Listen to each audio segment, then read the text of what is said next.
अस्सलाम वालेकुम फ्रेंड्स, आज एक नई वीडियो के साथ हाज़िर हूँ। फ्रेंड्स, इस वीडियो में मैं आपके साथ बात करने जा रहा हूँ मोबाइल टैक्स के बारे में।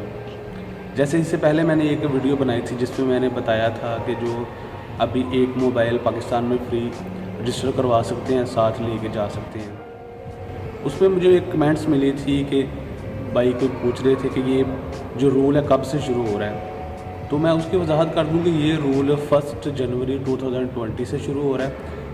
1 जनवरी 2020 के बाद आप एक मोबाइल अपने साथ फ्री जाकर रजिस्टर करवा सकते हैं पाकिस्तान में। और एक और मैं चीज़ आपको बता दूं कि ये जो उन्होंने एक मोबाइल भी साथ अपने नहीं लेके जा सकते, ये इन्होंने इसके ऊपर भी क्यों पाबंदी लगाई थी, इसकी क्या वजह थी?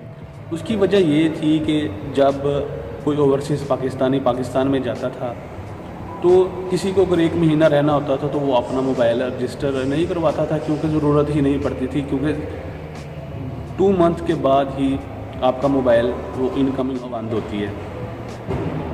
तो उससे जो लोग क्या फ़ायदा उठाते थे, आपका डाटा हासिल करके और उसमें कोई भी आईफोन या सैमसंग का जो महंगे फ़ोन है उनको डिस्काउंट दे के रजिस्टर करवा देते थे जो दूसरे लोग थे उनको। तो ऐसे 2 नंबर तरीके से ये मोबाइल रजिस्टर करवा रहे थे लोग, इसलिए उन्होंने ये बंद कर दिया था।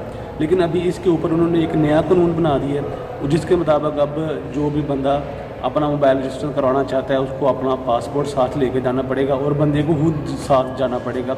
उसके बाद ही अपना मोबाइल जो मोबाइल है वो रजिस्टर करवा सकता है। और एक नई अपडेट थी जो मैंने आपके साथ शेयर किया, 1 जनवरी 2020 के बाद जो नई लेटेस्ट अपडेट आएगी उसके बारे में वीडियो बनाऊंगा, इसलिए मैं चैनल को सब्सक्राइब कर लें और साथ बेल वाला आइकन भी प्रेस कर लें ताकि जो मेरी अगली वीडियो उसका नोटिफिकेशन भी आपके पास सबसे पहले पहुंच सके। तो अगली वीडियो में मुलाकात होगी, उस वक्त के लिए अल्लाह हाफिज़। Thank you very much.